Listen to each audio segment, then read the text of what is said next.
jalur rempah pada masa Hindu-Buddha. Yang pertama yaitu ada Kerajaan Sriwijaya. Kerajaan Sriwijaya pada abad ke-7 hingga abad ke-15 Masehi merupakan suatu kerajaan maritim, sebuah negara perniagaan dan negara yang berkuasa di laut. Perannya dalam jalur rempah tidak bisa diragukan. Ada banyak sumber yang menyebutkan kemajuan Sriwijaya dalam pelayaran dan perdagangan di jalur rempah, mulai dari timur Nusantara, Jawa, Sumatera, Selat, Malaka, hingga India. Sumber-sumber utama berasal dari prasasti, berita Tiongkok, berita Arab, dan catatan para pendeta Tiongkok seperti I Tising. Menurut arkeolog Nini Susanti, ada 3 faktor yang mendukung kejayaan Sriwijaya sebagai kerajaan maritim. Yang pertama, letaknya yang strategis, yaitu berada di antara rute Samudra Hindia, Laut Cina Selatan, dan Samudra Pasifik. Itu berarti Sriwijaya berada di tengah-tengah jalur perdagangan antara India dan Tiongkok. Letak geografis yang sangat strategis masih ditambah angin musim yang bertiup secara teratur. Kedua, memiliki hasil alam berupa rempah, cengkih, pala, lada, pinang, kayu manis, dan kayu cendana. Rempah khas Sumatera adalah lada atau kapur barus, kumenyan, dan kayu manis. Sedangkan cengkih dan pala diperoleh dari Kepulauan Maluku. Ketiga, menjalin perdagangan dengan India, Arab, dan Tiongkok. Saudagar dari ketiga bangsa ini hidup dari pelayaran dan perdagangan lintas laut. Di pasar internasional Sriwijaya dicatat lengkap oleh pengelana Zumrugwa Cujukwa pada abad ke-13. Rugwa menambahkan kayu gaharu, mutiara, air mawar, gadi gajah, pisau, pedang, porselen, brokat sutra, kancing sutra, kasa sutra, gula, besi, beras, lengkuas, kering, dan samsu. Barang-barang tersebut oleh saudagar-saudagar India dan Tiongkok ditukar dengan perselen, kain katun, dan kain sutra. Marwati dan Nugroho 1984-61. Dengan India, Sriwijaya berhubungan dagang dengan Kerajaan Pala, Benggala, dan Kerajaan Kola Mandala, Pantai Timur. Kelak di abad ke-11, hubungan baik ini rusak ketika Raja Rajendra Chola dari Kola Mandala menyerang Sriwijaya pada 1023 Masehi dan 1030 Masehi. Karena Sriwijaya mewajibkan saudagar Chola membayar pajak atau cukai di pelabuhan-pelabuhan yang dikuasainya. Dalam kurun waktu abad 7 sampai abad 13 Masehi, dinasti-dinasti kekaisaran Tiongkok seperti Tang, Song, Yuan, dan Ming menjalin hubungan dengan kerajaan-kerajaan yang ada di Kepulauan Nusantara, termasuk Sriwijaya.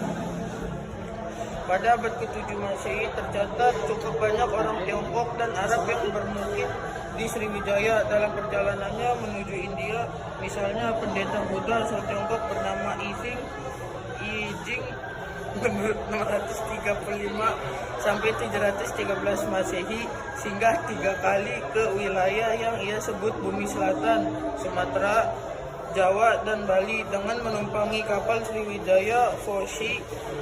Ketika tiba di Sriwijaya pada 671 Masehi, ia mendapati Sumatera sudah ramai oleh lalu lintas kapal. Dia tinggal 6 bulan di Sriwijaya untuk belajar Sabda Vidya, tata bahasa Sanskerta. Ising juga mencatat bahwa semua biksu di Sriwijaya mempelajari mata pelajaran yang sama dengan di Nalanda,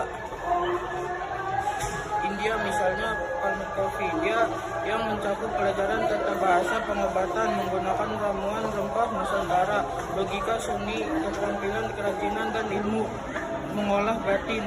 Oleh karena itu, ia menganjurkan para biksu Tiongkok jika ingin ke Nalanda yang konon sulit sekali, sebaiknya belajar dulu di Sriwijaya. Arab dan Persia berasal dari informasi Ibn Hordadzebeh 844 sampai 848 Masehi. Dia melukis Maharaja Sriwijaya menguasai pulau di Laut Timur dan berhasil negeri berupa kapur barus. Lancarnya hubungan dengan Hindia, Arab, dan Tiongkok. Terlepas dari penguasaan Selat Malaka, penguasaan Selat tidak terlepas dari penguasaan Selat rampung pada 68 Masehi ketika Sriwijaya menguasai Kedah. Kedah merupakan tempat persinggahan pertama kapal-kapal yang datangi dari Samudra Hindia. Sebelumnya, Sriwijaya telah menguasai berturut-turut Lampung, Bangka, dan Kerajaan Melayu. 682 Masehi, ketiga wilayah tersebut merupakan simbol penting perdagangan karena pelabuhannya memiliki akses langsung ke Selat Malaka. Sang Maharaja yang menundukkan bumi Jawa 686 Masehi yang dianggap tidak mau ditunduk pada Sriwijaya. Bumi Jawa yang dimaksud adalah Tarumanegara Soekarno R 1975. Bagaimana Sriwijaya memperoleh keuntungan dari pelayaran dan perdagangan internasional di Selat Malaka? Sriwijaya memberlakukan hukum paksaan menimbun barang. Setiap kapal melintas wilayah maritim Sriwijaya termasuk Selat Malaka wajib hingga terlebih dahulu di pelabuhan-pelabuhan yang dikuasainya. Kapal-kapal yang singgah kemudian dipunguti cukai untuk menjaga keuntungan wilayah dan menjaga kepentingan Sriwijaya di bidang perdagangan. Sriwijaya membangun angkatan laut yang kuat. Laksamana Angkatan Laut Kerajaan merupakan jabatan kemiliteran yang sangat penting, berada langsung di bawah raja dan sejajar dengan Putih Mangkubumi. Sementara itu Sriwijaya memasukkan kepala bajak laut dalam ikatan kerajaan hingga mereka menjadi bagian dari organisasi perdagangan kerajaan sekaligus menjadi pengaman bagi jalur-jalur pelayaran. Syafri Burhanuddin dan kawan-kawan 2003 sampai 72. Bukti utama jalur rempah pada masa kerajaan ini adalah relief pada Candi Borobudur yang dibangun pada 770 sampai 825 Masehi pada masa pemerintahan Raja Samaragrawira dan Raja Samaratungga.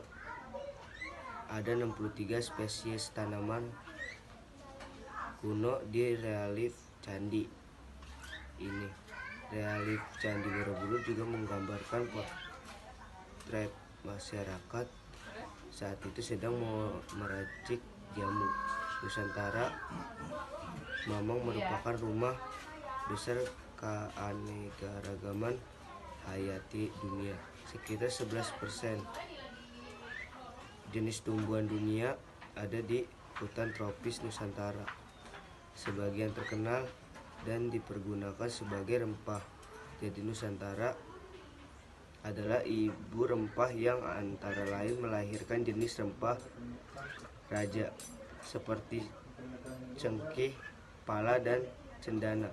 Sementara itu relief perahu kuno di Candi Borobudur membuktikan nenek moyang bangsa Indonesia adalah pelaut.